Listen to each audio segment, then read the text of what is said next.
আমার দেশের কত ধনী আল্লাহ পাওয়ার জন্য মাহে রমজান আসলে মক্কায় দৌড়ায়, মদিনায় যায়, কয় মক্কায় নামাজ পড়বো, মদিনায় নামাজ পড়বো।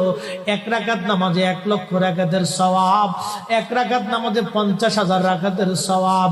উমরা করে মক্কায় কাটায় সময় মদিনায় কাটায়, মক্কায় কোরআন খতম দিতে চায়, মদিনায় কোরআন খতম দিতে চায়।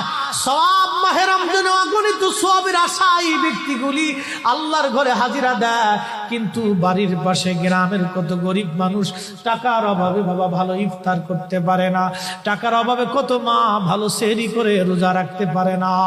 এই ধনীরা এই গরিব মানুষের ঘরে খাবার না দিয়ে আল্লাহরে পাওয়ার জন্য মক্কা মদিনায় দৌড়ায়। আল্লাহ ডাক দেখো, বান্দা একবার মরে দেখ, কায়দা মতো জুতা দিয়ে পিটামো, আমার বান্দারা না খায় ইফতার করবে, আর তুই আল্লাহ পাওয়ার জন্য মক্কায় আইছো, এমন আল্লাহ আমি ধরা দেব না।